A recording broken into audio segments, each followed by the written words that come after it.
de leer.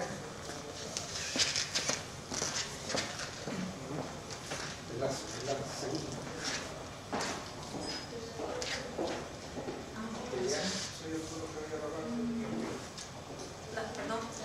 La segunda soy yo, pero no soy yo, soy Nene. No, pero de metodología leer. No. Ay, sí, perdón. Nada. Doy fe de que he estado comiendo con él, no ha bebido, ¿eh? No he bebido. No es... Mucho. No es todo. Vale, pero estábamos viendo de... Vale.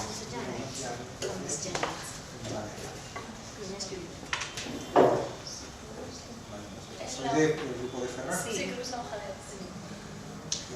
Sí. Yo que no pillo nada sin la gafas. Vale. Solo de lejos, pero sí no veo, hoy no veo nada. Estamos en el mejor sitio para hablar. Sí, yo soy plástico.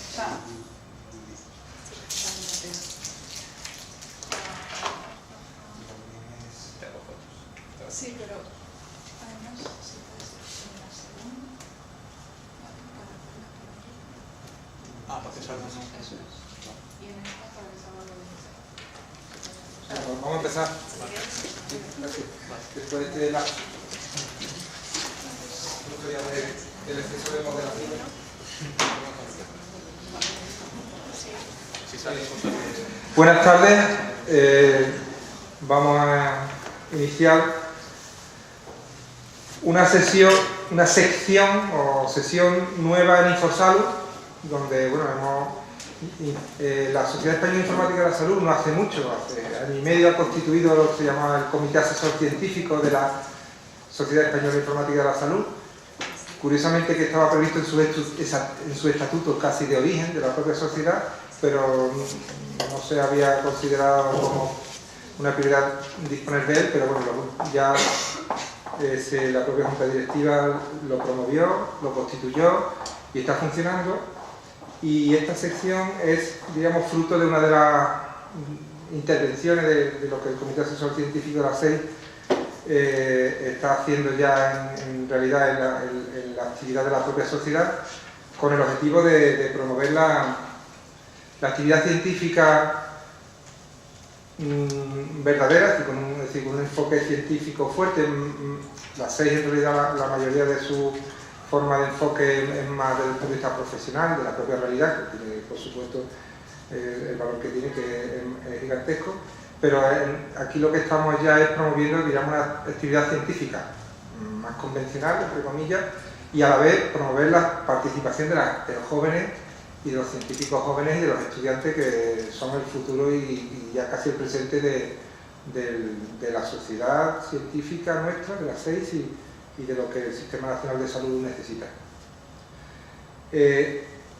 Están previstos dos sesiones, pero que incluso veréis que en el programa están bastante mal compensadas, de que en una sesión estaba previsto con el mismo tiempo de 1 hora y cuarto 3 comunicaciones y después había 6. Esto ha sido fruto también de que ha habido cierta confusión en alguna forma de presentar en el portal de la SEI las comunicaciones que en el último momento han aparecido en la sección científica. Y lo que hemos decidido los dos moderadores que estamos aquí presentes, Carlos Parra, que soy yo, y Carlos Hernández, que era el moderador de la siguiente mesa, es, y la idea de Carlos Hernández, que lo más razonable, y además la hora que es, el final del congreso, y estamos aquí los que estamos, que somos los ponentes y el moderador y alguna ilustre asistente, vamos a hacer un continuo de las presentaciones, porque además están todos los comunicantes aquí. Por tanto, de hecho, yo voy a estar aquí moderando hasta que pase. Si quieres, puedo llegar hasta 5, porque el sexto ya es alguien, es una comunicación en la que soy autor y me veo feo de moderador de una comunicación como autor. Entonces ya las últimas 4 restantes las moderará Carlos Hernández. Vamos a dar un cuarto de hora de tiempo de presentación, y si hay algunas preguntas también tenemos tiempo, porque con todo y con eso, con este método, pues vamos a terminar antes seguramente. ¿De acuerdo? Entonces ya no me enrollo más y directamente le paso la palabra a la primera comunicación. Se titula Conformación de una historia clínica resumida a partir de un repositorio basado en el modelo de ITV2 y I2V2 y presenta a Miguel Pedrera del Hospital 12 de Octubre.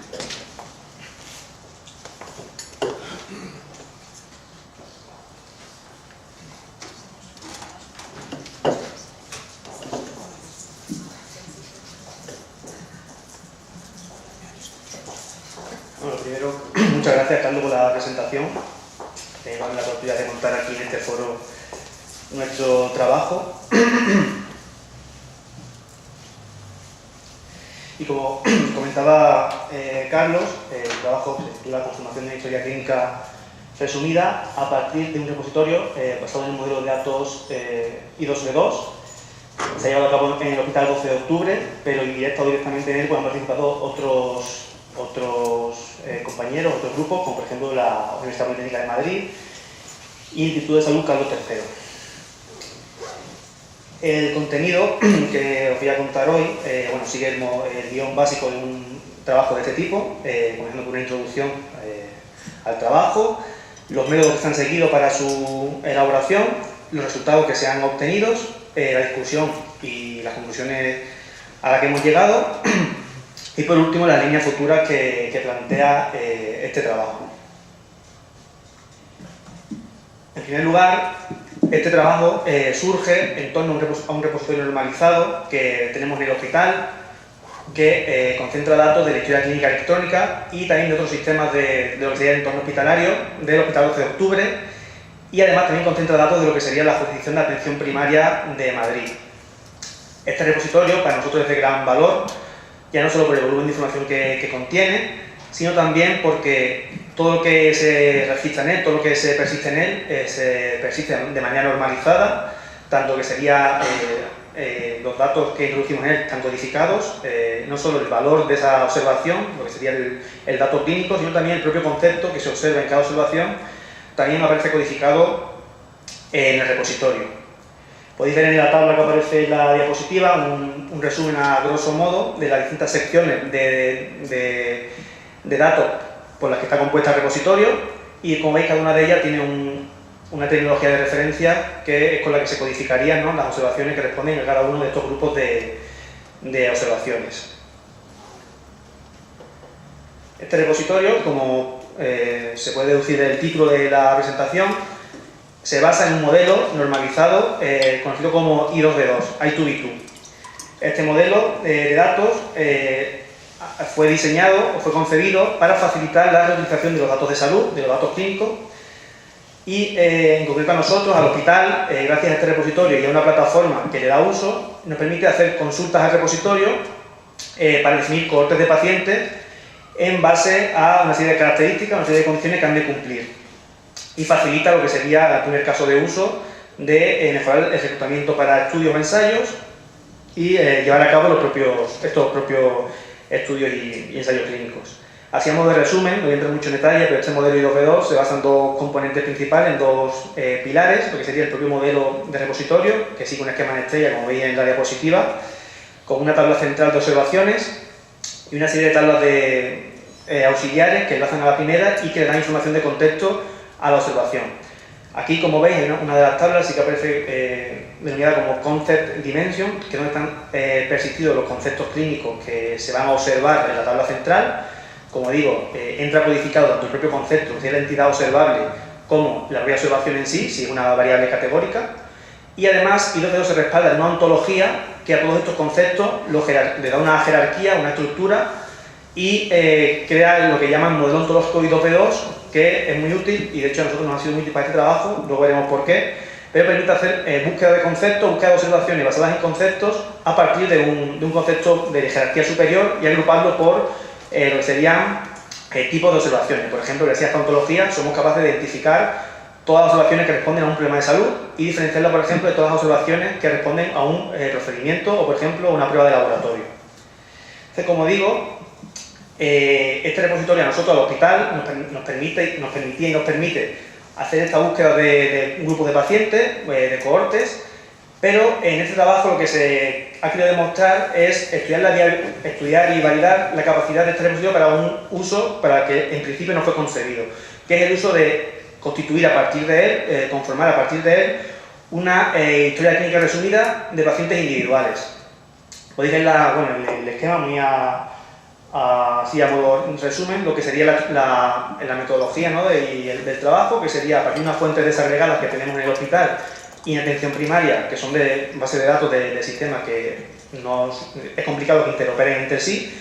Esto ya se concentra en un repositorio clínico, que os comentaba I2B2, y lo que queremos es, a partir de él, ser capaz de conformar esta historia clínica resumida y ofrecérsela, en este caso, a los profesionales para que puedan visualizar al menos toda la información que tiene un paciente en este repositorio. Entonces, bueno, ¿qué fases se han seguido para ello? En primer lugar, se ha estudiado el modelo I2B2, es básico conocer lo que son las tripas de este modelo, y en concreto también estudiar ya de manera más práctica la instancia del 12 de octubre de este repositorio, ¿no? De esta instancia I2B2, para identificar pues, qué tiene y cómo lo tiene. Una vez que se ha hecho este primer estudio, se ha modelado y formalizado cada elemento de información, cada objeto de información identificado anteriormente, y para llevar a cabo este modelado, es decir, para construir lo que sería y definir por qué elemento de información o subelemento está compuesto cada uno de los objetos que se han identificado, no lo hemos hecho en base al propio repositorio, sino que nos hemos basado en un modelo ya publicado y independiente a nosotros de historia clínica resumida, que en concreto es lo que sería la historia clínica resumida para el paciente europeo, lo que sería el Patient Summary.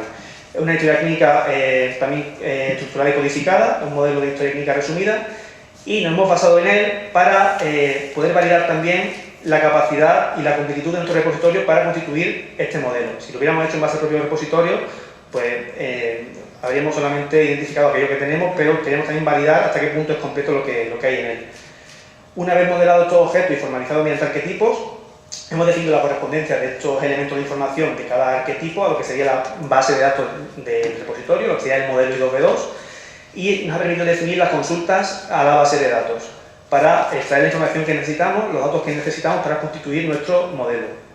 Y por último, pues se han implementado estas consultas a modo de validación y se ha diseñado y desarrollado un sistema visor de información que las implementa y muestra esta información recuperada de manera útil y amigable para un profesional que quiera visualizar estos datos. Entonces, bueno, los resultados que se han alcanzado lo cuento de manera condensada. Como he comentado, se han identificado, modelado y formalizado todos estos objetos de información que existían en el repositorio y que el modelo pedía. En concreto, han sido 7 objetos de información distintos, y podéis ver en la primera tabla, bueno, los objetos que son y el número de elementos de datos con los que está compuesto, simplemente a modo informativo. Y en concreto, podéis ver también un ejemplo de cómo hemos formalizado mediante arquetipo 13606 cada uno de estos objetos de información. En concreto podéis ver ahí el ejemplo del arquetipo que hemos constituido para el problema de salud, que está compuesto por los 4 elementos que veis en la imagen. Asimismo, para cada uno de estos arquetipos, ¿no? Para cada uno de estos objetos de información ya formalizados, hemos definido la correspondencia de cada uno de sus elementos con el modelo de datos I2B2. De nuevo, por continuar el mismo ejemplo, podéis ver el ejemplo del problema de salud. En este caso hago referencia, en este ejemplo, al problema de salud activo, aunque el objeto de información en sí es el mismo, es el problema de salud. A la hora de recuperar de la base de datos sí que hemos hecho una distinción entre el problema de salud activo y cerrado, porque de cara al clínico le resultaba útil que en el propio sistema se diferenciara un grupo de observaciones de otro. Entonces, como veis, para cada elemento, en este caso para el código del problema, para la descripción asociada a ese código, la fecha de inicio, la fecha de cierre y el motivo del cierre, se ha asociado a un campo de una tabla concreta del modelo I2B2. Y además, para aquellos campos que son utilizados para hacer un filtro a la propia base de datos, como por ejemplo es el código del problema de salud, que nos sirve para hacer la búsqueda de la base de datos y solamente recuperar aquellos códigos, aquellas observaciones que realmente son problemas de salud. Como digo, hay que diferenciar lo que es un problema de salud, por ejemplo, de un procedimiento, serían objetos distintos. Se filtra mediante el código, mediante el elemento código. Y este filtro, que veis ahí, bueno, un código SNOMED que no tiene mucha más información, es el código interno que a nosotros nos dice que a partir de él todos los hijos de ese concepto van a ser problemas de salud. Y también se filtra en este caso por la fecha de cierre. Como veis, es un problema de salud activo, por tanto nuestra condición para recuperar esa información es que esa fecha, ese campo de end date, que es como lo llaman en el modelo I2B2, esté vacío, porque nos indica que es un problema de salud que no se ha cerrado. En base a todas estas definiciones de consulta, ¿no?, de asociación entre arquetipos teóricos y abstractos que hemos definido y el propio modelo I2V2, se han implementado todas las consultas a la base de datos necesarias para poder recuperar estos datos y luego utilizarlo ya, transformar nuestro modelo de historia clínica resumida. En concreto aquí veis una consulta, no sé si se observa mucho, pero bueno, básicamente recupera los problemas de salud activos en este caso, haciendo uso de la parte ontológica, solamente recupera aquellos que son problemas de salud y no otras observaciones, y además también filtra porque la fecha de fin no se anula y por tanto solamente recuperaría aquellos problemas de salud que además no tienen fecha de cierre y por tanto están activos. Con todas estas consultas ya implementadas se han utilizado, además, diseñado y desarrollado un sistema visor de información que, como digo, hace uso de todas estas consultas y recupera estos datos y los muestra en una interfaz que ya sí que un profesional de la salud puede acceder a ella y visualizar lo que sería la historia clínica resumida de un paciente que busque en la aplicación. Aquí veis también un ejemplo de la interfaz que hemos desarrollado, que en este caso pues, ha recuperado información de un paciente, en este caso es ficticio, y además de unos datos identificativos del paciente, muestra en este caso dos problemas de salud activos y 2 procedimientos realizados al paciente. Y bueno, a modo de discusión y de conclusiones del trabajo, ha habido quizás cuatro retos, ¿no? 4 retos a los que nos hemos enfrentado y que ha sido necesario evaluar en el trabajo para ver si ha sido un éxito o no. El primero de ellos ha sido evaluar, ¿no?, la cobertura de datos de nuestro repositorio frente a este modelo teórico, ¿no?, ajeno a nosotros de historia clínica resumida europea. En este aspecto, de 38 elementos de datos, que por lo que estaba compuesto nuestro elemento, 31 de ellos sí que estaban en nuestro repositorio y se han podido recuperar y ser conformados de historia clínica resumida. ¿Qué datos no teníamos? Pues no había muchos de los datos identificativos que este modelo teórico sí que requiere, y no estaban esos elementos identificativos del paciente porque el modelo I2V2, como dije al principio, está diseñado para una reutilización de los datos de salud, para un uso secundario, y no tiene cabida en él muchos datos que identifican al paciente. Por lo tanto, esos datos no se han podido recuperar y habría que hacer uso de un sistema externo, de una base de datos demográfica, por ejemplo, para recuperarlos. Y otro dato que tampoco hemos encontrado, que no está ahora mismo definido, es el motivo del cierre de los problemas de salud, cerrado, por supuesto. Este dato, aunque no está en nuestro repositorio por la ontología que se ha definido en él, sí que tendría cabida, porque es un elemento que podría existir y únicamente habría que ampliar nuestra ontología, crear ese concepto o ese modificador de motivo del cierre y empezar a registrar datos a partir de la fuente primaria en el repositorio y tener este dato ya disponible para futuras conformaciones de este modelo. Otro reto planteado ha sido la distinción de los objetos de información que componen el modelo. Como decía, el repositorio está formado por distintos tipos de observaciones y es necesario que en la recuperación que se haga sea selectiva y recupere solamente un tipo y diferenciado del resto para mostrarlo así al clínico que vea lo que sería ya la implementación de la interfaz al modelo. En este caso no ha habido problema porque, como comentaba, el modelo I2V2 permite una distinción ontológica de estos tipos de conceptos y es posible hacer consulta jerarquizada a partir del concepto de alto nivel que agrupa el resto de observaciones de su mismo tipo. Asimismo, también ha sido necesario distinguir entre observaciones activas y cerradas, en nuestro caso únicamente para los problemas de salud, que es el único sitio donde hemos visto necesario y así lo pide el modelo de historia clínica resumida europea, y tampoco ha habido mayor problema porque el propio modelo I2V2 también permite hacer distinción entre observaciones activas y observaciones cerradas. Y por último también se ha hablado de la escalabilidad de este trabajo, ¿no?, si es reproducible a una escala mayor o a otros repositorios clínicos, y bueno, aquí sí que se ha concluido que sí que es reproducible, por supuesto, en cualquier otro repositorio basado en el modelo I2V2, ya que el modelo de datos no cambiaría, las asociaciones que se han hecho entre arquetipos y el modelo de tablas I2V2 se mantendría, pero sí que habría que adecuar las consultas a la ontología de cada instancia particular de lo que sería el repositorio que utilice I2V2.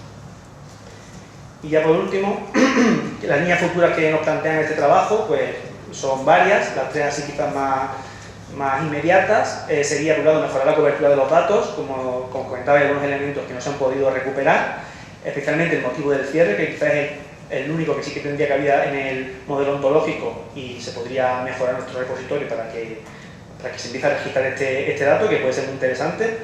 También mejorar la especificidad de los objetos de información recuperados. La consulta ahora mismo, como digo, recuperan 7 objetos de información distintos, pero se puede ser aún más específico, ahondando más en la ontología del repositorio y, por ejemplo, diferenciar lo que serían las alergias del paciente respecto al resto de problemas de salud, porque puede tener interés para un clínico ver las alergias aparte, o, por ejemplo, diferenciar lo que serían las vacunaciones del paciente con respecto a los procedimientos, por ejemplo, realizados al paciente, porque también puede ser interesante que aparezcan como objetos de información propios.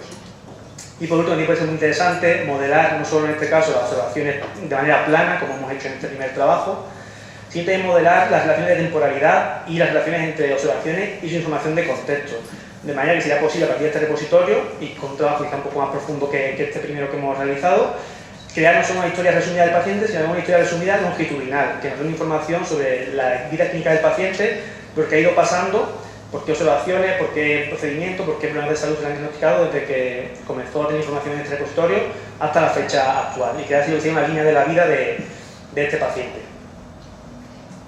Y bueno, esto ha sido todo. Muchas gracias por su atención, y cualquier pregunta que queráis hacerme, pues aquí me tenéis.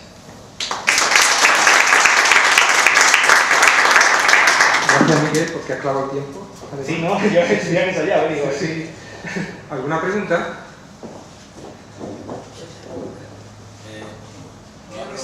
Aquí, va primero aquí y después. No, tú sí, tío. Nos preocupa mucho que se completen los motivos de cierre, pero mi pregunta es, ¿no os habéis encontrado muchos episodios abiertos que no deberían estar abiertos? Quiero decir, problemas agudos de salud que es que el profesional sanitario no se acuerda de cerrar.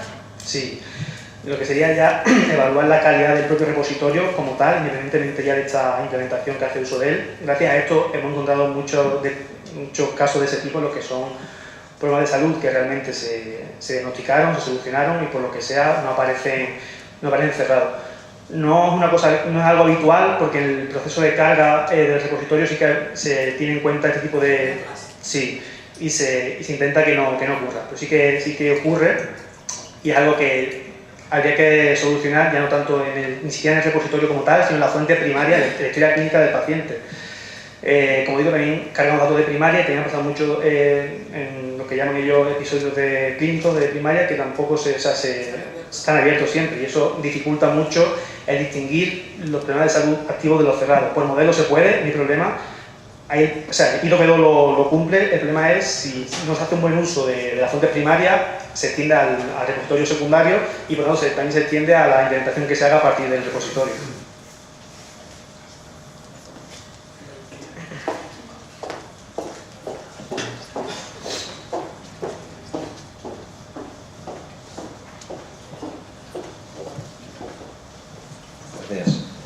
No, quería saber, a nivel tecnológico, la extracción de datos, ¿cómo la hacéis? En este caso, aquí no lo he comentado porque tampoco tenía mucho más margen, lo que es la propia implementación de las consultas y el repositorio en sí está en PostgreSQL, es con lo que hemos realizado las consultas, y luego la implementación de este primer prototipo de interfaz y de mostrado de la información hace uso de esta misma tecnología, PostgreSQL y PHP para lo que sería la parte de la aplicación web. Pero, entonces hacéis selects contra las bases de datos de origen, os traéis los datos, lo implementáis. Vale. Sí, en este caso hacemos para lo que sería esta interfaz, ahora mismo al menos, se recuperan los datos de la base de datos, y tal como se recupera el dato crudo, se procesa mínimamente y se muestra lo que es la interfaz. Hemos hecho también en paralelo estos arquetipos 606 para que se pueda hacer un proceso más ambicioso y ya no solo cargarlo de manera ad hoc como hemos hecho ahora, sino que pase por lo que sería el arquetipo, sacar siempre extractos normalizados del repositorio y hacer cargas a lo que sería esta interfaz, este visor, a partir de extractos 606. Ahora mismo se hace ad hoc lo que sería la extracción y la carga al programa. Gracias. Perfecto. Pues nada más. Muchas gracias. Y nada, a vosotros. Siguiente comunicación. Ahora vamos a tener directamente dos comunicaciones seguidas de la Universidad Pompeu Fabra. Primero es Janet Piñero, que nos va a presentar del grupo de Serrazán. DGenet, a platform for the exploration of the genetic basis of human disease.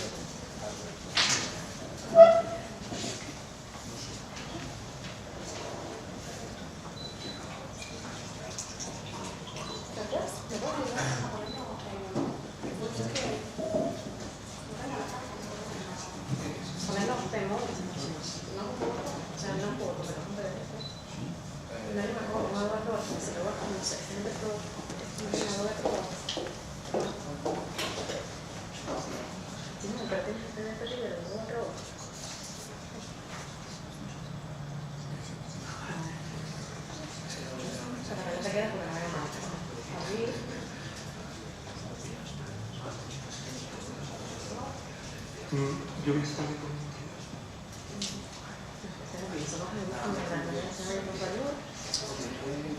Bueno, espera, la gente de que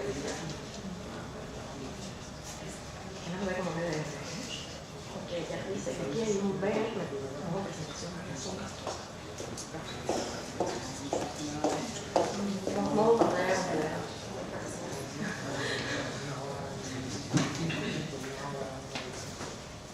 Hola, buenas tardes. Primero quería agradecer a los organizadores del evento por darnos la oportunidad de presentar nuestro trabajo aquí.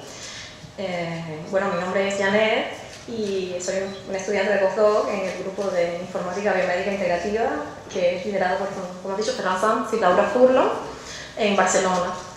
Y bueno, lo que voy a presentar hoy tiene que ver con una de las líneas de trabajo de nuestro grupo que intenta entender las relaciones fenotipo en el contexto de las enfermedades humanas. Les pido disculpas porque las diapositivas están en inglés, pero no creo que eso sea un obstáculo para transmitir mi mensaje. Una condición de esta sección es que podía incluso presentarlo en inglés, así que Pero no hay ningún problema. yo prefiero el castellano, pero... entonces, si eres un investigador que te interesa entender las bases genéticas de una enfermedad específica, de un grupo de enfermedades, pues estás en un buen momento, porque gracias al desarrollo de las nuevas tecnologías de secuenciación y a su abaratamiento, ahora mismo contamos con un gran número de alteraciones genéticas en pacientes de distintas enfermedades, como por ejemplo en cáncer, en enfermedades raras y también en las enfermedades complejas. Y esto está muy bien porque los resultados de estos estudios hacen disponibles de estos datos para su reuso por otros investigadores. Sin embargo, ¿cuál es el panorama al que se enfrentan con frecuencia los investigadores que quieren entender las bases genéticas de una enfermedad o de un grupo de enfermedades? Pues se encuentran que existen disponibles una serie de repositorios donde está esta información, pero que se encuentra esta información dispersa en estos repositorios, o sea que tienen que acceder a varios repositorios en muchos casos. Una vez que accedes a ellos, te das cuenta que la manera en que anotan información, por ejemplo, la manera en que codifican las enfermedades, cada repositorio es distinta. Existen, por ejemplo, repositorios que codifican las enfermedades con los códigos OMIM, otros con códigos MES, y en algunos casos ellos crean sus propios códigos y son específicos del repositorio, lo cual hace difícil tener toda esta información integrada de una única manera. Tampoco estos repositorios tienen toda la información. Es una realidad que una gran parte de la información de las bases genéticas de las enfermedades se encuentra almacenada en lo que podemos llamar texto libre, que es lo que está el texto de las publicaciones científicas, y esta información no toda está curada en estos repositorios porque se produce mucha información y no se mantiene la misma velocidad de curación que la de producción de información. En general, para resumir, si quieres saber, para estudiar las bases genéticas de las enfermedades humanas, tienes varios problemas si las quieres todas al mismo tiempo, si quieres acceder a ellas. Tienes los data silos, que son estos repositorios aislados, que utilizan diferentes estándares para anotar los datos. Tienes un gran volumen, por tanto tienes que entender cómo priorizar la información, cómo organizarla para quedarte con la que es más importante, digamos. Y bueno, lo que les mencionaba de que mucha de ellas no está anotada como texto libre, lo cual imposibilita su utilización, por ejemplo, en protocolos automáticos por ejemplo, si tienes un workflow utilizando un programa de ordenadores, digamos. Entonces, para un poco enfrentarnos o para resolver esos problemas, en nuestro grupo se ha creado un catálogo que se llama DisGeNet, que es uno de los catálogos más abarcadores de relaciones entre genes y variantes y enfermedades humanas, que abarca todos los tipos posibles de enfermedades humanas y que se ha desarrollado integrando información de bases de datos curadas con información obtenida a través de la minería automática de texto. DisGeNet se encuentra disponible en la URL que les muestro, disgenet.org. ¿Qué tenemos en DisGeNet? Bueno, tenemos relaciones entre genes y enfermedades, pero también tenemos relaciones entre variantes de genes y enfermedades. Y esta información la anotamos siguiendo los estándares más utilizados en el campo. Siempre mantenemos un especial cuidado en decir de dónde proviene la información, o sea, de dónde se origina, para que siempre puedas entonces regresar a la base de datos original o a la publicación original que la reporta. Y además, ofrecemos una serie de métricas y de herramientas para acceder a esta información. ¿De dónde proviene la información que tenemos en DisGeNet? Bueno, como decía, si quieres tener la información más abarcadora posible, tienes que integrar un número grande de catálogos disponibles, y un poco para facilitarle al usuario poder explorar esta información, priorizando la que quiere explorar primero, pues hemos agrupado los catálogos en unas categorías generales. Por ejemplo, en el caso de las relaciones genes-enfermedad, tenemos lo que se llama la categoría curated o curada, que es la información que proviene de catálogos donde una persona ha revisado e inspeccionado que la relación es correcta. Luego también tenemos información que proviene de modelos animales de enfermedades. Tenemos un tipo de información a la cual llamamos infer, que es como una inferencia porque no es directamente, la asociación no ha sido determinada, sino que ha sido inferida a partir de otros datos. Y por último, como les mencionaba, tenemos información extraída por minería de textos de la literatura científica. En el caso de las variantes tenemos información curada y de minería extraída por minería de texto. El sistema que utilizamos para extraer la información de minería, automática de la literatura es un sistema que hemos desarrollado también en nuestro grupo y es un sistema que es específico para detectar asociaciones entre genes y enfermedades y variantes de enfermedades, entrenado con métodos de machine learning, y extrae automáticamente de la información de los abstracts de Medline.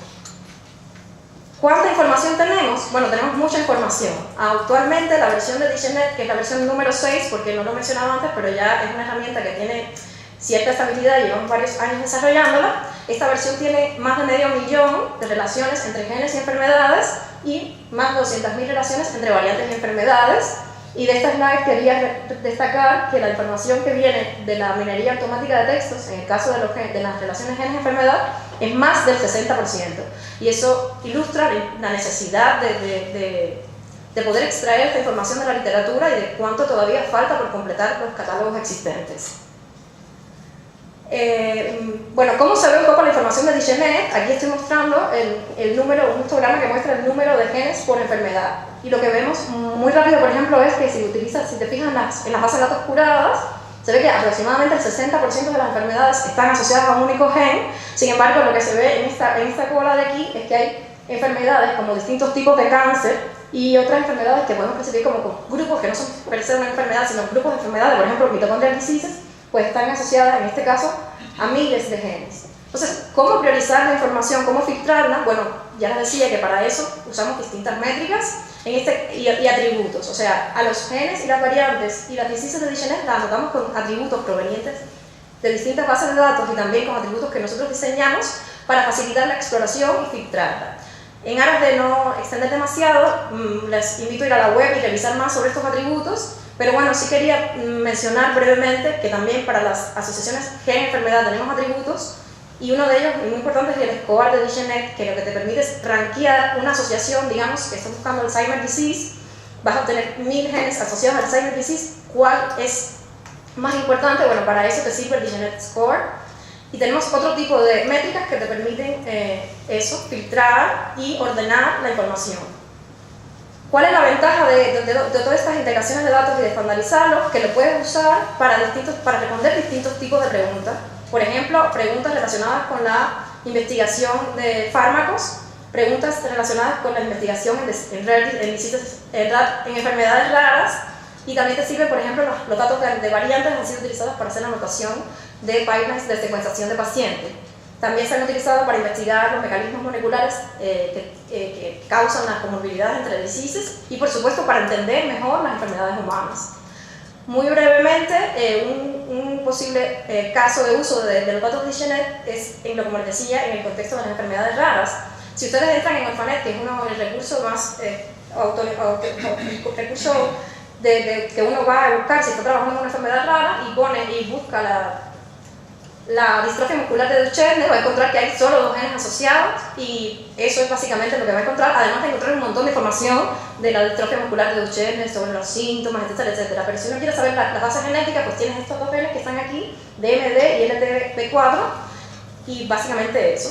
Sin embargo, si vas a DigiNet, vas a tener una lista de genes asociados a la enfermedad. Aquí estoy mostrando los primeros 10 basados justamente en el score de DigiNet. Por supuesto, está el gen causante de la enfermedad que tiene, si se fijan en la slide, tiene más de 800 publicaciones asociadas. Puedes explorar, utilizando la interfaz web, cuáles son esas publicaciones. También si tienes variantes, que eso no lo tienes, por ejemplo, si vas a Orphanet, si han detectado variantes del gen y cuáles son esas variantes, y las variantes están anotadas con más información. Y luego tienes otros campos que te ayudan a priorizar y ordenar. Por ejemplo, si se fijan en diapositiva tenemos un campo que se llama First Ref and Last Ref, que tiene que ver con en qué año fue el primer paper que detectó esta relación, en este caso 1982, y que todavía ese gen es relevante porque hay un paper de 2018, perdón, una publicación de 2018 que también está estudiando este gen. Y bueno, así pueden ir organizando, priorizando y explorando y entendiendo el contexto de la información. ¿Me queda? Ya está. Entonces, o sea, si hacemos esto para todas las enfermedades raras, vamos a ver que DigiNet puede encontrar nuevas anotaciones, nuevos genes asociados a estas enfermedades y además variantes. Por último, los datos que están en DigiNet se pueden acceder de distintas maneras utilizando la interfaz web, los puedes descargar porque están disponibles públicamente. Tenemos un paquete DR y tenemos una aplicación de Cytoscape, que es una herramienta popular si trabajas en biología de redes, o sea, es el Network Biology. Y por último, súper importante, son unas personas del grupo del cual soy postdoc, obviamente Laura Fernández está involucrada en el desarrollo, y las otras personas que trabajan en Text Mining son Emilio Centeno y Francesco Rozzano. Las personas que tienen que ver con el desarrollo web son Juan Manuel Ramírez y Josep, que no está en la foto porque no está en la última foto del grupo. Y bueno, yo soy la persona que tiene que ver también con los datos, y si tienen ganas de usar DigiNet y probarlo y escribirnos un mensaje porque no entienden, nosotros respondemos encantados. Y si tienen alguna pregunta...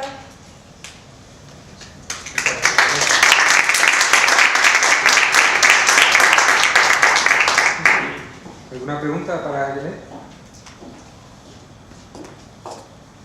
Yo sí tengo uno, más que una pregunta, bueno, en el uso ya de la herramienta, que se ve bastante potente e interesante, ¿habéis notado, habéis hecho ya alguna,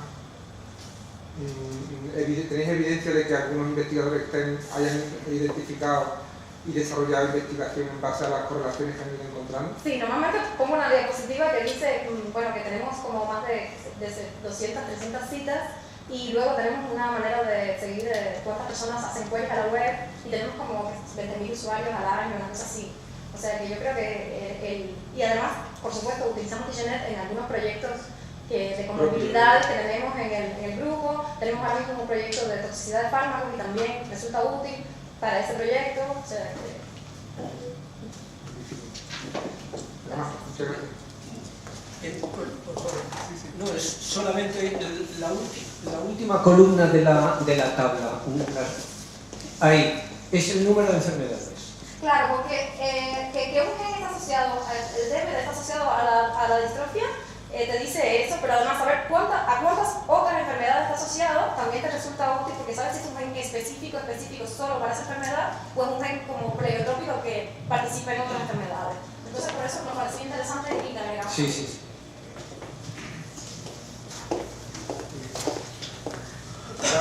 Judith Pérez Granado nos va a presentar, y es del mismo grupo, ResMaker-DB, a database of biomarkers of response to antibody therapy in breast and colorectal cancer.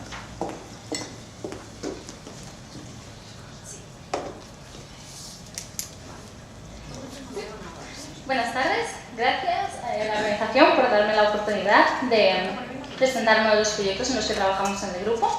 Pertenezco al mismo grupo que la doctora Janet Piñero, y pues lo que os voy a presentar es una base de datos que hemos creado en nuestro grupo que recolecta biomarcadores de respuesta a anticuerpos monoclonales en cáncer de mama y cáncer colorectal. Empecemos por una breve introducción. Todos sabemos que el cáncer realmente es una enfermedad muy heterogénea y esto dificulta tanto el tratamiento como su diagnóstico, ¿no? Tenemos una gran variabilidad a nivel fenotípico, pero también a nivel molecular. Entonces, de hecho, el cáncer de mama y el cáncer colorectal son la primera y la tercera causa de muerte relacionada con el cáncer en todo el mundo, y el año pasado se diagnosticaron más de 2 millones de casos de pacientes de cáncer de mama y 1,8 millones de casos de cáncer colorectal. Es decir, tenemos una situación aquí crítica, ¿no? Y no por ello, gracias al desarrollo de terapias con anticuerpos monoclonales, nos hemos dirigido hacia una de medicina más personalizada, en la que tenemos en cuenta cuáles son las características del paciente al cual estamos tratando, ¿no? No por ello, en ocasiones nos encontramos ante resistencias a estos tratamientos.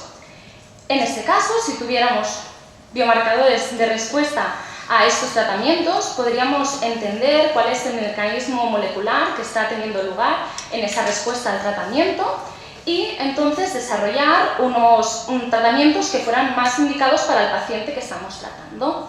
Ahora bien, como en el caso anterior, nos encontramos que estos biomarcadores están dispersos en múltiples fuentes de información, ya sean bases de datos que colectan datos clínicos, ya sean ensayos clínicos, protocolos establecidos para su uso en medicina y múltiples artículos científicos que aparecen cada día. Esta dispersión de datos junto con la diferencia en terminología y granularidad de la especificación de los datos dificultan el potencial uso de estos biomarcadores de respuesta en medicina o investigación. Y entonces, ante esta situación, en nuestro grupo decidimos crear ResMarkerDB. Se trata de crear un repositorio central que colecte todos estos biomarcadores de respuesta a anticuerpos monoclonales en cáncer de mama y cáncer colorectal y que sea útil tanto como para investigadores como para médicos, con la finalidad última de promover esta identificación y el uso de biomarcadores de respuesta existentes y nuevos. Entonces, ¿cómo procedimos a crear esta base de datos? Primero, inicialmente cogimos estos datos de diferentes bases de datos existentes y después creamos nuestro propio corpus de datos al cual llamamos ResCur. Estos datos fueron extraídos mediante minería de textos. Es el uso de este software que te permite identificar los diferentes conceptos en texto libre, ¿no? En abstracts de PubMed. Ahora bien, nosotros en nuestro caso estábamos identificando biomarcadores, tratamientos, el tipo de cáncer y otros tipos de entidades que ahora en un momento os mencionaré. Y todos estos datos que extraemos mediante la minería de textos después fueron validados. Juntamente con los datos que extrajimos de las otras bases de datos, homogenizamos y estandarizamos este vocabulario, ¿no? Para ponerlo al mismo nivel y que fuera comparable y poder hacer un uso más propio del mismo. Y acabamos con esta relación de términos, ¿no? Donde tenemos toda la información centrada en este biomarcador y la respuesta a un tratamiento en un tipo de cáncer.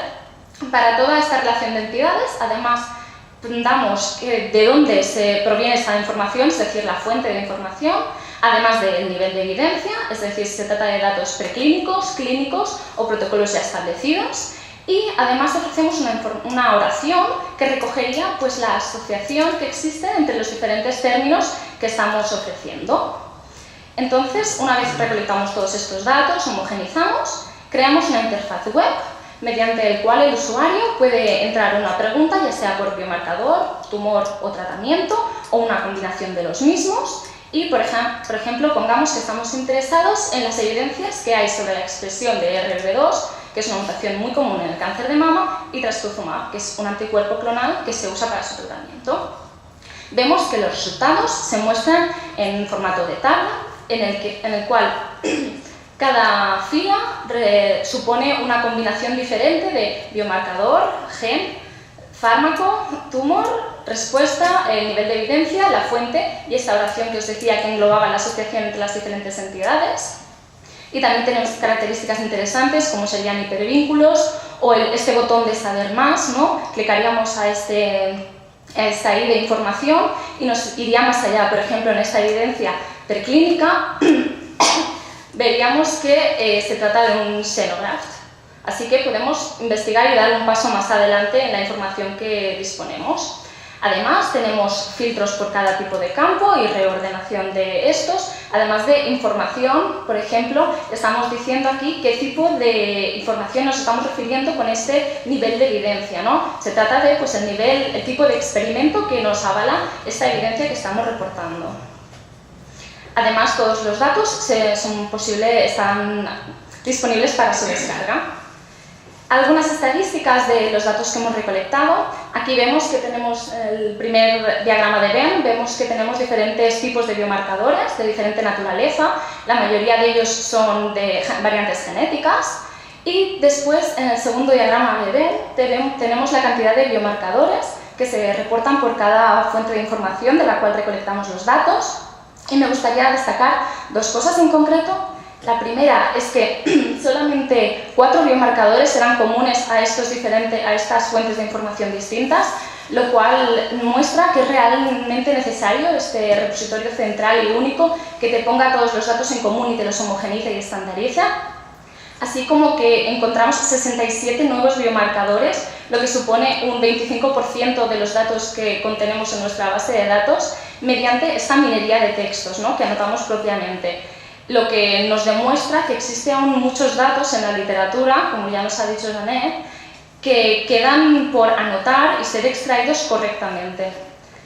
También, como os he comentado antes, en esta relación de entidades de biomarcador, tratamiento y fármaco, reportamos el nivel de evidencia, ¿no? Y aquí vemos que realmente el 60% de los datos provienen de ensayos preclínicos, el 50% de clínico y solo un 10%, el 30% de clínico, perdón, y solo el 10% de guidelines. Y sorprendentemente la coincidencia entre guidelines y nivel preclínico es nula, lo que es bastante preocupante, ¿no?, hasta cierto punto. Además, os quería enseñar la importancia del contexto que ofrecemos en la base de datos. Pues aquí vemos que por una combinación de biomarcador, tratamiento y tipo de tumor, tenemos una coincidencia de 3 evidencias asociadas a resistencia y sensibilidad. Entonces, ¿por qué no? ¿Qué explica esa coincidencia? Y esto se debe a que cuando vamos al contexto que ofrecemos, vemos que esta combinación se asocia a sensibilidad cuando nos tratamos de niveles preclínicos, pero al trasladarlo a la clínica nos encontramos ante una resistencia, diciendo que este traslado de ensayos preclínicos a clínicos no es tan directo, no es tan sencillo, ¿no? Bien, pues me gustaría que os quedaseis con los siguientes mensajes, y es que ResMarkerDB es un repositorio central que integra estos biomarcadores de respuesta al tratamiento que provienen de diferentes fuentes de información, además de permitir la priorización de los datos en función a la respuesta al tratamiento. Da soporte a ambos tipos de usuarios, ya sean investigadores como médicos, y el análisis estadístico nos demuestra que realmente es necesario este repositorio central que te homogeneice los datos y te los estandarice, y que existen aún muchos biomarcadores, muchos datos que quedan en la literatura que faltan por ser extraídos y anotados correctamente para que podamos hacer uso de los mismos, así como que hemos demostrado la importancia de dar todo el contexto de esa evidencia para poder ir más allá y tener en cuenta cuál es el porqué de esa evidencia de respuesta al tratamiento. Muchas gracias por vuestra atención y si tenéis alguna pregunta.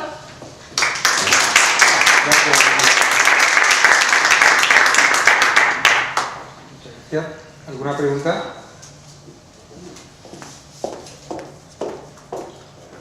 No me ha quedado claro, cuando habláis de nivel de evidencia, ¿Sí? exactamente de qué estáis hablando. ¿Es 3 niveles preclínico, clínico y guía o hay algo más? Vale. Partiendo de la base de que las diferentes bases de datos tienen diferentes niveles de granularidad, muchas bases de datos a veces solo nos reportan el nivel de preclínico, clínico o guía. Pero algunas otras sí que nos reportan, pues no, son en early trials o late trials, o estamos en un modelo de celular tal.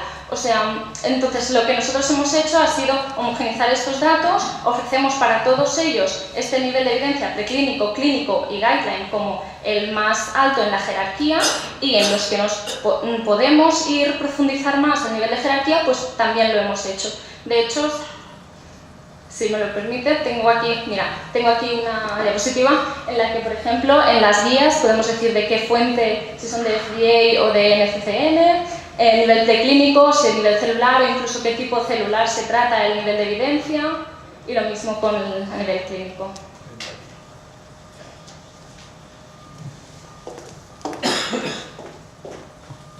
Bueno, primero enhorabuena por la presentación y por el trabajo. Y yo sí quería preguntar, cuando habláis de que homogenizáis los datos procedentes de distintas fuentes de información a un estándar común, ¿qué estándar utilizáis para ello? Sí, usamos ontologías estándar, ya sean MCI, que pues es una fuente muy común usada para el cáncer, y también usamos UMLS, MESH. Intentamos combinar y abarcar el mayor número posible de estándares. De hecho, en la diapositiva esta de ejemplo, veíamos, a ver, aquí, vemos que a nivel de tumor type, cuando clicamos, bueno, aquí, si clicamos vemos tanto MCI como MLS como MESH y puedes ir a explorar el término. O sea, intentamos cubrir un abarco, una amplia fuente de datos. Muchas gracias. Siguiente presentación del grupo de trabajo de la Universidad Politécnica de Madrid, extensión de CIE10 PCS con código 109MC para asistir en el acceso integrado a datos clínicos y sistemas heredados por Hernández, pero no sé cuál es. ¿Qué tema? De acuerdo.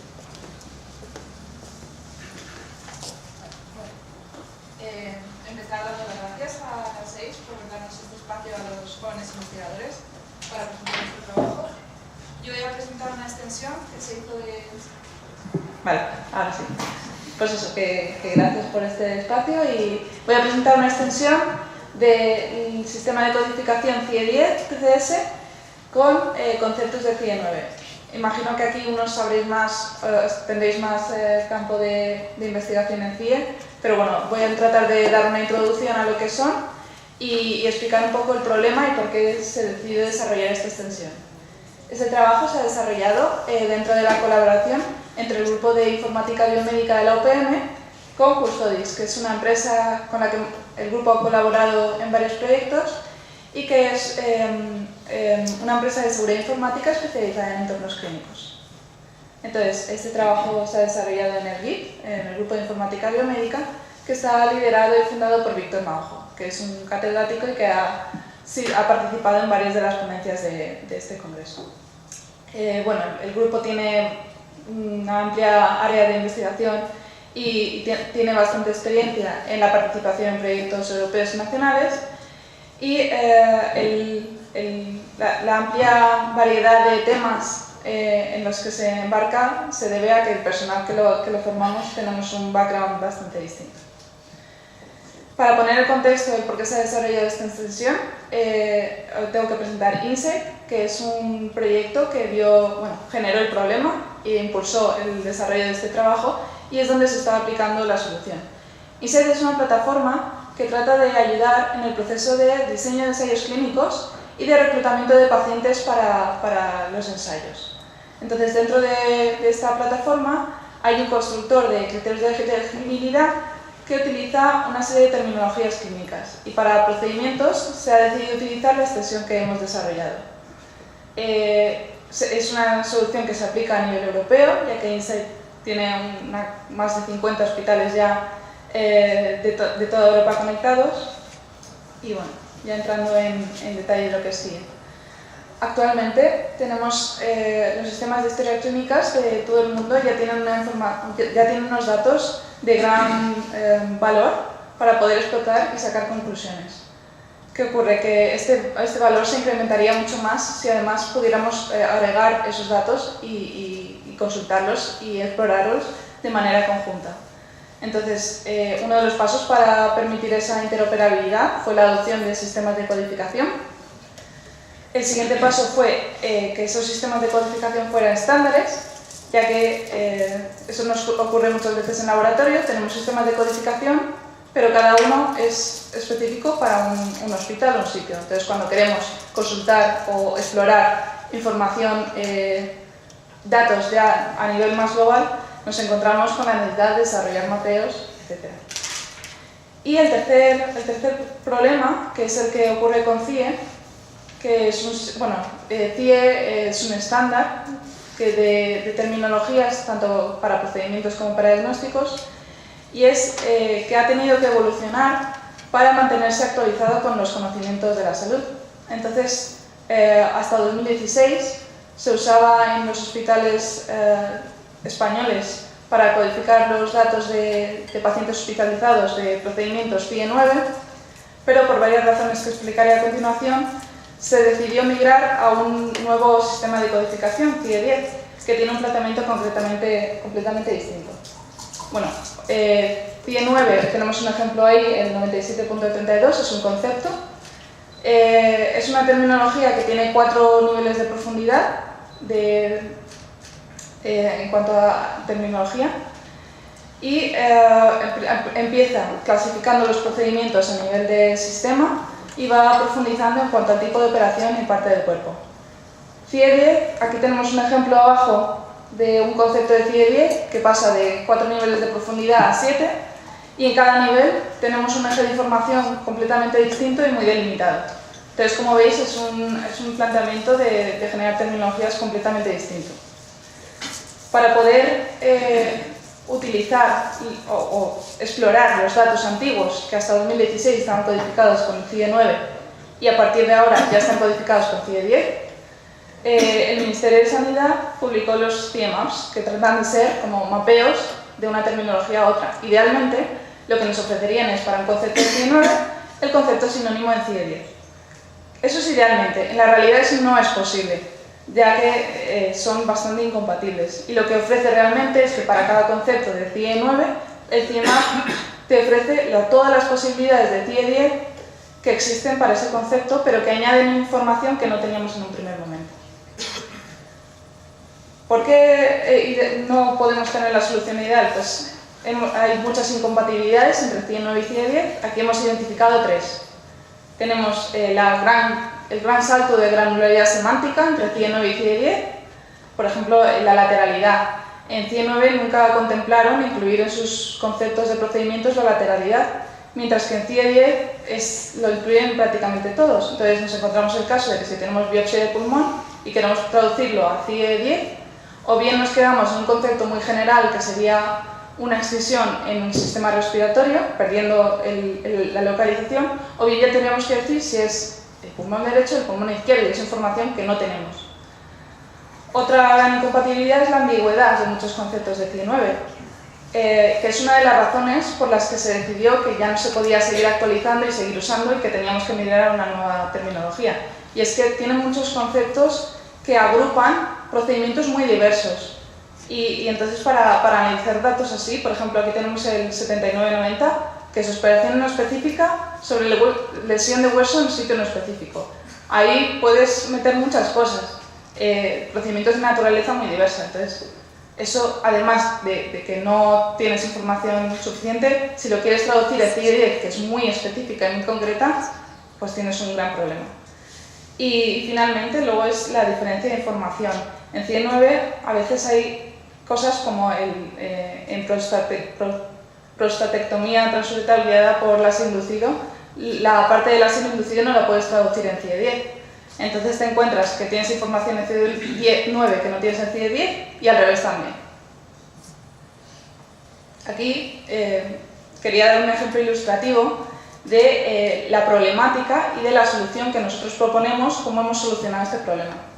Entonces, la sustitución total de rodillas es un procedimiento que es bastante usual y que además tiene un alto interés en el área de investigación. Existe un concepto en CIE 9 para este procedimiento. ¿Y qué pasa en CIE 10? Pues que tenemos o bien que se ha hecho un trasplante, un reemplazo en alguna articulación de la parte inferior del cuerpo, y ya en el siguiente nivel de la jerarquía tenemos que especificar si ha sido la rodilla izquierda o la rodilla derecha. Entonces, o bien mapeamos a un concepto más general perdiendo la información de la localización, o bien tenemos que añadir información que no conocemos en un principio y que podría dar lugar a inconsistencias, incompatibilidades y errores. Entonces, parece lógico en este caso que necesitamos un concepto intermedio, hijo del concepto más general y padre de los conceptos más específicos, al que mapear esta información de CIE 9 y que además, al tenerlo introducido en la jerarquía, podemos preguntar tanto por la información en CIE 9 como por los datos que están codificados, los datos actuales que sí que utilizan la codificación CIE 10, sin perder información y sin tampoco introducir errores. Entonces, ¿cómo se ha hecho esta extensión? Se podría haber hecho mirando concepto a concepto y explorando los 4.000 creo, conceptos que hay de CIE 9. Entonces, eso no parece muy viable, sobre todo si tiene recursos limitados. Lo que se hizo fue explorar un poco la terminología de CIE 9 y identificar distintos grupos, distintas clasificaciones en función del número de mapeos que tengan los conceptos de CIE9 en los CIE maps, de las relaciones jerárquicas entre los conceptos de CIE 10 mapeados y también del ancestro común de esos conceptos mapeados en CIE 10. Entonces, esos distintos grupos, a cada grupo de conceptos que compartían similitudes, se vio que se podía realizar una estrategia general para esos grupos, que bien era o remapearlos a un concepto donde no añadiéramos información que no tenemos, pero tratando de limitar la pérdida de información, insertarlos en la jerarquía, como en el caso anterior del reemplazo de rodilla, que parecía una solución bastante adecuada y bastante útil, o dejarlos sin mapear, ya que en el contexto en el que trabajamos preferíamos perder algo de información que añadir información que probablemente sea errónea. Estos son los resultados en un primer momento de realizar la clasificación y aplicar a los 4 grupos que se identificaron una estrategia automática. La mitad de conceptos pudieron ser insertados. Alrededor de un 20% pudieron ser mapeados a conceptos más adecuados de CIE 10. Por ejemplo, si teníamos un concepto CIE 9 que se mapeaba a un montón, en los CIE maps, a un montón de conceptos CIE 10 que incluían información que no estaba, pero esos conceptos tenían un ancestro común, se daba mucho el caso que era el sinónimo que buscábamos. Y luego un 30% los dejamos ignorados, no ignorados, sino que automáticamente no los podíamos ni mapear ni insertar de forma segura, que sería un 30% que, en caso de querer conservar esa información, tendríamos que, ahí sí, ver manualmente qué hacer con ellos, y dónde meterlos o cómo mapearlos. Esta es la distribución. A la izquierda tenemos las distintas ramas principales de CIE 10 y a la derecha la distribución de la inserción de conceptos dentro de cada una de las ramas, para ver un poco cómo afecta esta extensión en CIE 10. Como se ve, la mayor parte de conceptos fueron insertados en la rama de procedimientos quirúrgicos, obviamente ya que ambas terminologías están orientadas a ser sobre todo usadas para codificación de procedimientos de pacientes hospitalizados. Pero también hay un amplio impacto en la rama de imagen médica y en la rama de administración de medicamentos. De este trabajo se extraen estas conclusiones.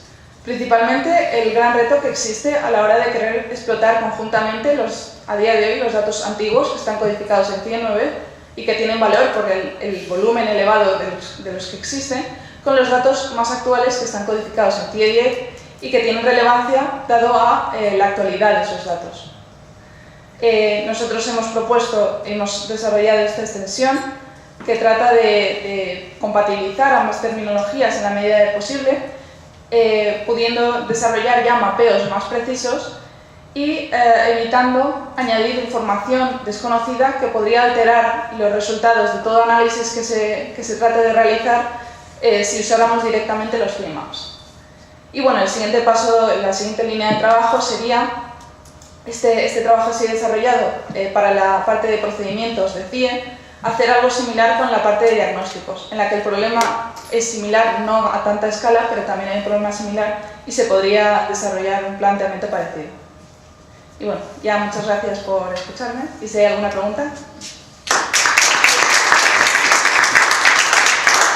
Muchas gracias, Gemma. ¿Alguna pregunta? Parece que soy... ¿Y qué pasa cuando haya una actualización de la 10? Sí, como os podéis imaginar, CIE 9 ya no se actualiza. Y CIE 10, en cambio, sí, porque Pero la extensión está... Sí. ¿Qué hacéis con ella cuando haya una nueva versión? Sí. La metodología que proponemos y que hemos hecho es una clasificación que no depende de la versión que utilices. O sea, es un procedimiento que tú puedes aplicar con la versión de 2016 y cuando haya una nueva versión de CIE 10, pues simplemente cambias, actualizas los ficheros y todo el procedimiento que se sigue es similar. Entonces el impacto que ocurre por una nueva actualización es mínimo, ya que la CIE 10 tiene 70.000 conceptos frente a la CIE 9 que tiene 4.000. Entonces, bueno, existe un impacto, pero es un impacto que se puede seguir, se puede traquear y no causa mucho problema. Sí, Víctor. Sí, ahora en los últimos años se está trabajando en el ICD-11, ¿no? Entonces va a ser como una ontología y eso cambia radicalmente, probablemente todo, pero tardará igual 10, 15, 20 años, ¿no? ¿Cómo podría ser ese posible futuro con un sistema más ontológico, ¿no? Sí, CIE-11 todavía está en desarrollo, pero es verdad que introduce principalmente el cambio que empieza hoy a utilizar la poscoordinación, que es tener un concepto principal al que le vas añadiendo información como con modificadores o con conceptos que no tienen información tan relevante. Eso se parece más a lo que es CIE-10 y así a priori yo podría decir que no va a ser tan problemática la transición de CIE-10 a CIE-11 como ha sido de CIE-9 a CIE-10. Pero de lo que yo conozco y de lo que yo he visto, se están centrando todavía en la parte de diagnósticos. No he visto lo que es CIE-11 de procedimientos, entonces tampoco... O sea, es un poco pronto a lo mejor para lanzar alguna hipótesis concreta. Tú lo verás, seguramente, porque soy joven, pero yo, por ejemplo, el activo no. Ha costado 25 años. La CIE-9 se ha usado durante 25 años. Y la transición a la CIE-10 ha sido un auténtico quebradero de cabeza para todo el Sistema Nacional de Salud y para el sector privado, porque en el CNBD estatal, el RAE CNBD, también tienen que reportar el sector privado. Entonces, los cambios de clasificación no son inocuos, son un auténtico esfuerzo económico, organizativo, de pérdida de información. El CIE-MAPS es que, claro, el interés era el contrario al vuestro, vamos, no el contrario, diferente al vuestro.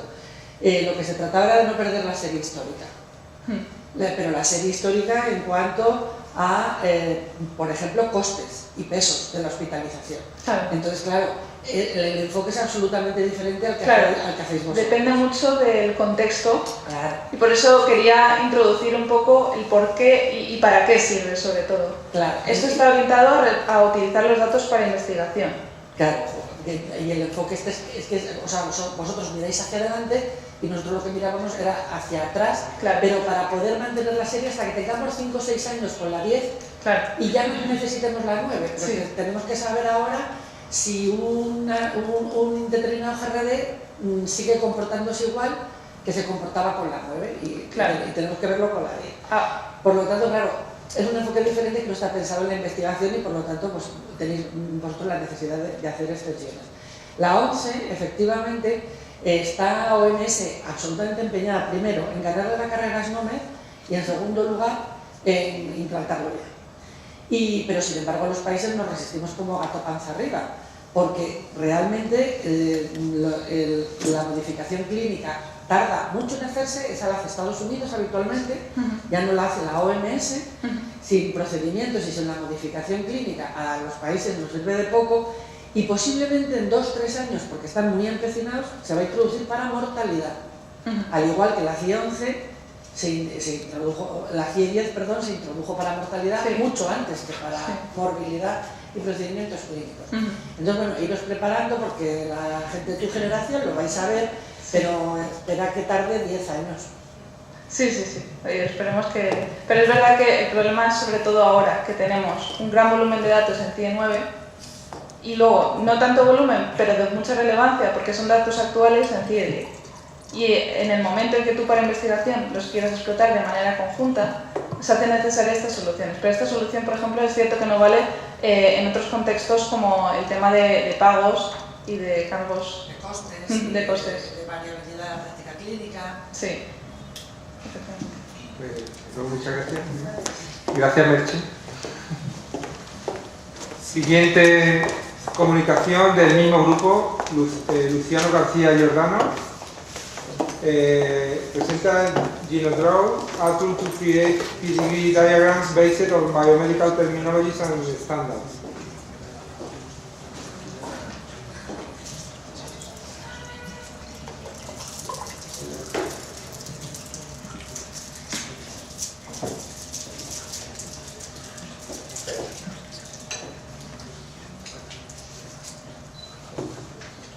Bueno, mi presentación es sobre una herramienta, una plataforma que desarrollamos en el grupo de informática biomédica de la Universidad Politécnica de Madrid. Y junto con el Hospital 12 de Octubre, pues un instituto de investigación y nosotros. Se llama GenoDraw y es una plataforma para crear y manejar genogramas en un entorno web y se basa en terminologías médicas y vocabularios biomédicos y estándares. Bueno, en esta presentación voy a hacer una breve introducción de la motivación que nos lleva a desarrollar este trabajo, los métodos, o sea, los fundamentos que utilizamos para la elaboración de la herramienta. Enseguida comento brevemente el método de evaluación que llevamos a cabo. Enseguida conclusiones y líneas futuras. Bueno, de la integración de los datos genómicos en la práctica clínica surge la necesidad de visualizar esos datos en un término más de visualizar las familias, las relaciones entre las personas. Y las herramientas de visualización de diagramas de tipo pedigree o genogramas son muy útiles en ese sentido. Sin embargo, las plataformas que existen hoy en día tienen algunos problemas que nosotros identificamos que podríamos contribuir para su mejora, con características como la exhaustividad frente a las posibles relaciones que hay entre las personas, una orientación a datos, automación de la creación de los cronogramas y temas ya como interactividad, además de una compatibilidad con los vocabularios biomédicos. Aquí vemos nuestra herramienta en funcionamiento, digamos. Bueno, es un entorno web, no significa que esté abierto a internet, aunque tenemos planteado una versión abierta en que no se guardan los datos. Por detrás es un servidor normal con una base de datos normal, no está ahí la novedad. La novedad está en la visualización, usamos tecnologías punteras para intentar hacer una interacción más actual y así permitir una mejor usabilidad por parte del profesional que tenemos en cuenta. Y para la anotación de enfermedades utilizamos SNOMED, HPO y OMIM, aunque eso es solo una cuestión, o sea, vamos a poner más vocabularios y más posibilidades. Bueno, los fundamentos para que podamos hacer esa visualización es que, bueno, son tres.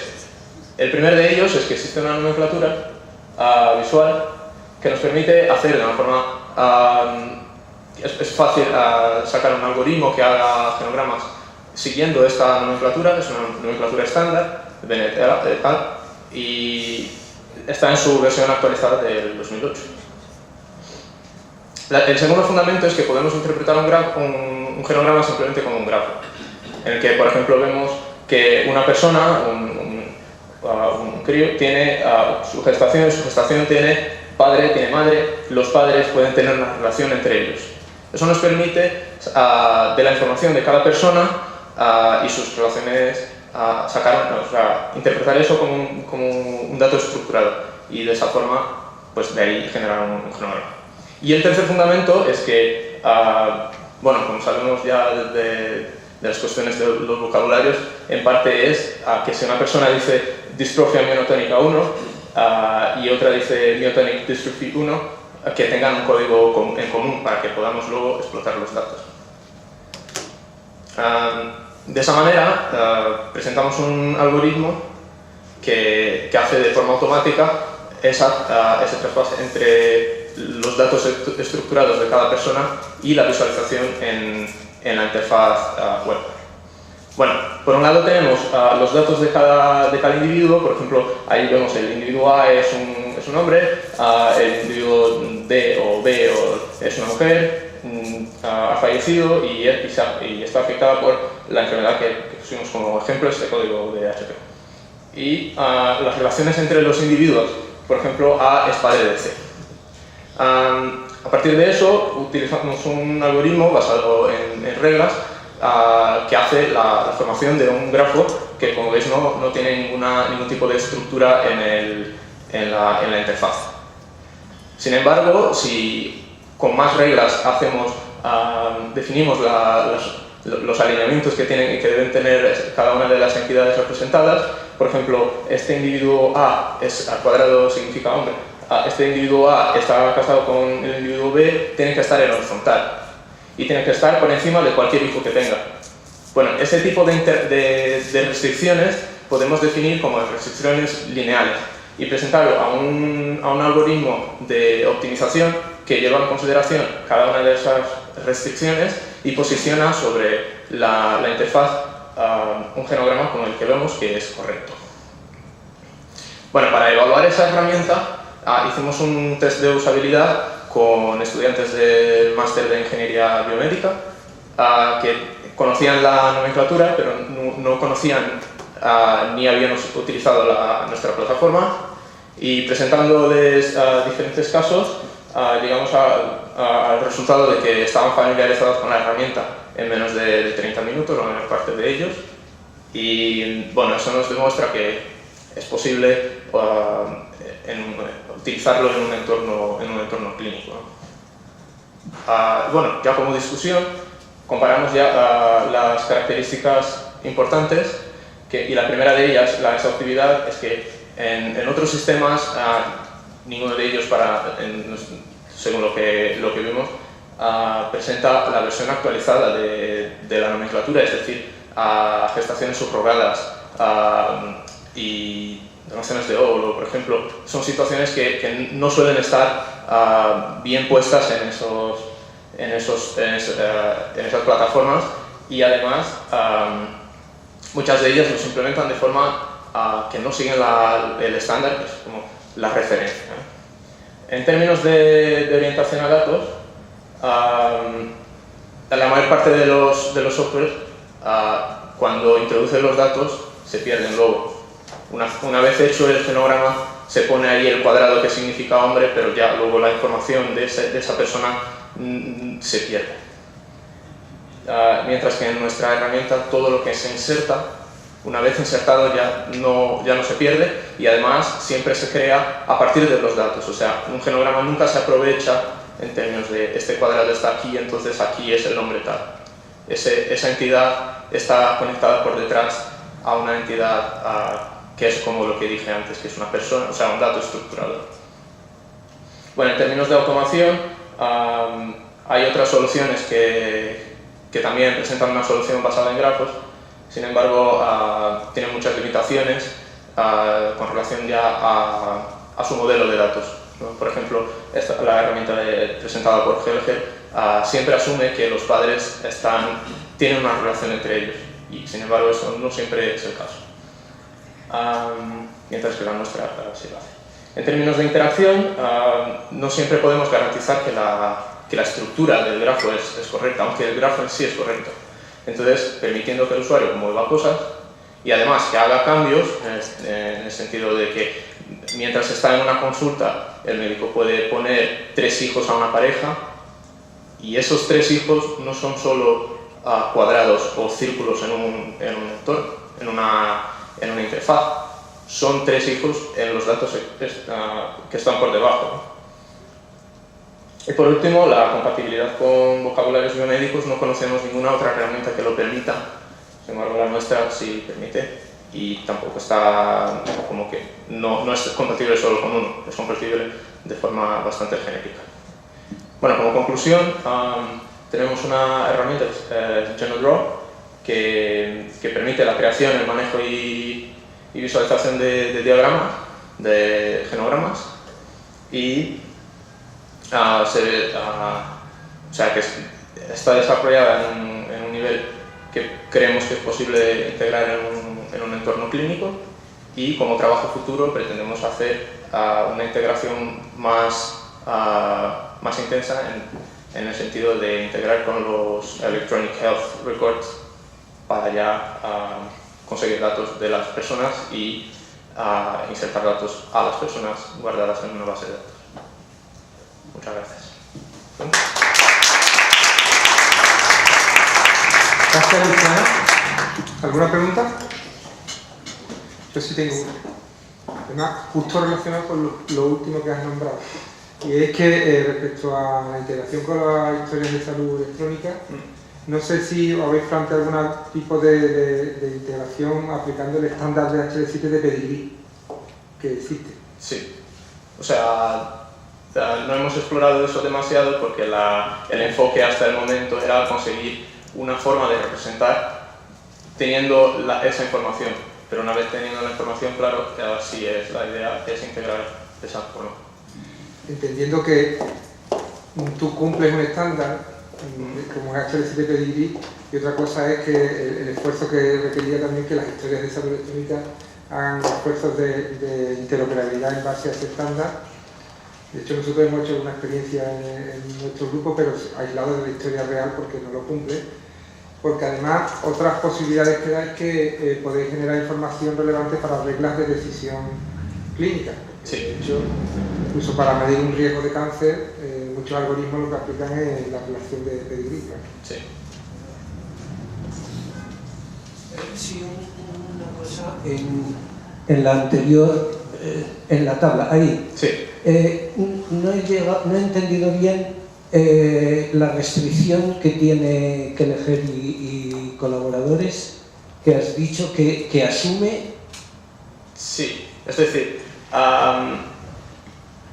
lo que proponen es una forma simplemente de disponerlos, teniendo el grafo, disponerlos en la pantalla. Que claro, está bien desde el punto de vista de ver las funciones para optimizar la forma de conseguir una estructura correcta. Sin embargo, lo que hay por debajo es un modelo que considera que todas las personas tienen padre y madre, tal que el padre y la madre por ejemplo, tienen una relación entre ellos. Es una cosa que no es necesariamente correcta. Y claro, hacen algunas otras asunciones que no son correctas. O sea, que no son, pueden ser correctas en algunas familias, pero no son de una forma general. Sí, o sea, ahora entiendo, donde transmite las restricciones a la estructura.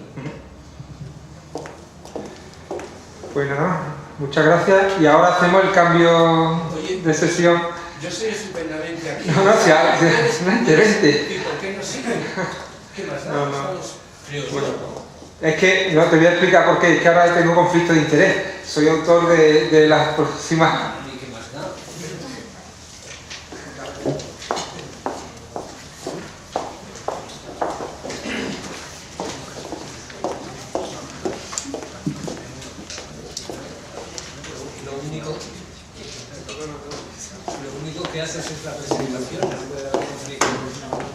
Lo único que haces es la presentación, no puede haber conflicto de interés.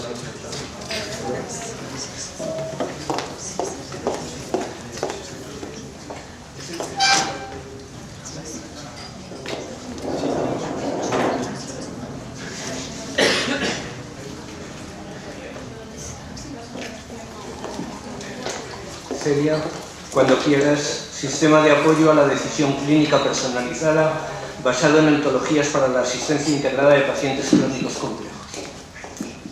Bueno, buenas tardes a todos. En primer lugar, agradecer a la organización de la SEIS por darnos la oportunidad de presentar nuestros proyectos en este congreso.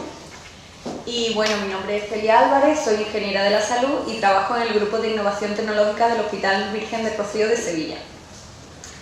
El trabajo que voy a presentar se enmarca dentro del proyecto PITESTIS, un proyecto coordinado y financiado por el Instituto de Salud Carlos III. El objetivo principal de este proyecto es la definición, desarrollo y también implementación de un sistema de soporte a la decisión clínica.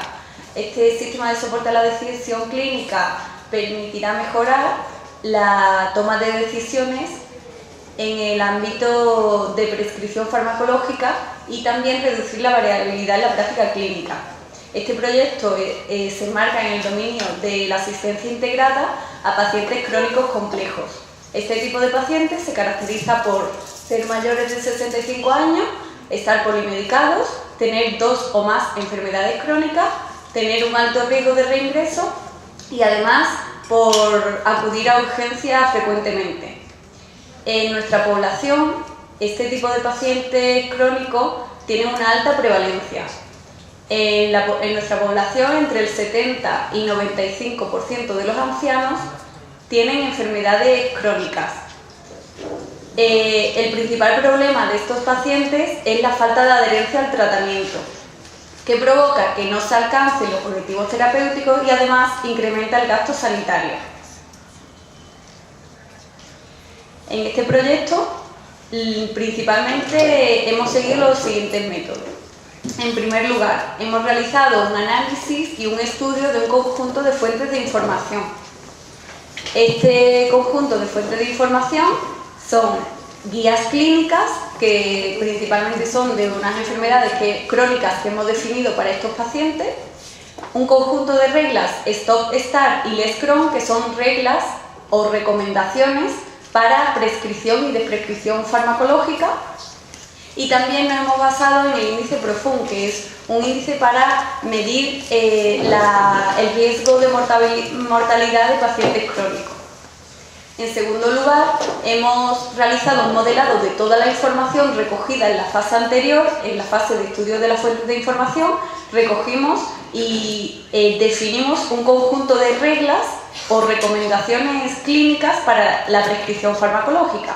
Pues hemos modelado esta información y la hemos mapeado con estándares semánticos, obteniendo una ontología de los conceptos de estas reglas definidas. El siguiente paso es la definición, diseño e implementación de este sistema de soporte a la decisión, que era objetivo de nuestro proyecto. En el esquema de abajo a la derecha tenemos que el personal clínico recoge la información de los pacientes a través de formularios electrónicos. Estos formularios electrónicos tienen unas preguntas cuyos conceptos están mapeados con los conceptos de la ontología definida en el paso anterior y están relacionados con códigos en NOME CT. Una vez se ha recogido toda la información de estos pacientes, en los formularios electrónicos, el sistema de soporte a la decisión ejecuta las reglas definidas y genera un conjunto de recomendaciones al clínico para mejorar la toma de decisiones en el ámbito farmacológico. El siguiente paso que hemos realizado es el despliegue de este sistema desarrollado dentro de la infraestructura de innovación tecnológica que tenemos en nuestro hospital, para realizar así el pilotaje en base a la información que tenemos de este tipo de pacientes crónicos. Y el paso en el que nos encontramos actualmente es el paso número 5, que vamos a empezar este pilotaje y vamos a validar el sistema desarrollado en un entorno clínico real y así poder evaluar la efectividad de la respuesta del sistema y también su usabilidad y seguridad. Los resultados que tenemos en este proyecto es, hemos diseñado, hemos definido y desarrollado una ontología en el software Proteger. Tenemos este modelo de información que alimenta nuestro sistema de soporte a la decisión. Este sistema de soporte a la decisión recoge información de los pacientes en los formularios electrónicos y además la información del paciente que tenemos en nuestro sistema de información hospitalaria que en Andalucía es de IRAYA. Este intercambio de información es posible porque hemos mapeado los conceptos con el estándar de interoperabilidad semántica FAIR de HL7, lo hemos mapeado con los conceptos de la ontología definida en el modelo de información.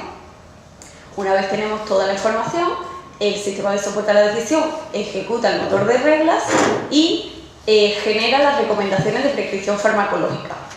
Estas recomendaciones, ¿voy bien de tiempo? Estas recomendaciones de prescripción farmacológica hasta ahora las hemos definido en 3 escenarios clínicos basados en 3 medicamentos que son los que más prevalencia tienen en este tipo de pacientes. Bueno, como conclusiones, pues tenemos el sistema de soporte a la decisión que reduce la variabilidad en la práctica clínica, mejorando así la seguridad del paciente. Hemos conseguido todo esto porque se han establecido unos protocolos para la fase de extracción del conocimiento. Toda esta fase, recordad la primera fase de estudiar y analizar las fuentes de información para obtener las reglas o recomendaciones. Además, la metodología propuesta permite un mejor aprovechamiento del tiempo de dedicación, reduciendo así también la tasa de errores. Se han minimizado los posibles fallos humanos porque gran parte del proceso está automatizado. Acorde a los profesionales sanitarios, el uso de la ontología ha facilitado la visualización y comprensión del conocimiento, puesto que todas las reglas definidas, esta ontología le ha permitido que se valide de una forma más rápida y más eficiente.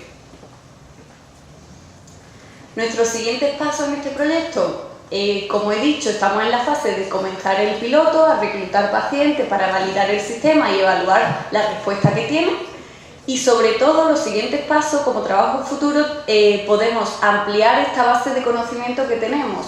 Podemos hacer crecer esta ontología con nuevos fármacos y nuevos escenarios que permitan crear más reglas o recomendaciones de prescripción farmacológica. Y bueno, este es mi contacto y si tenéis alguna duda, muchas gracias por vuestra atención.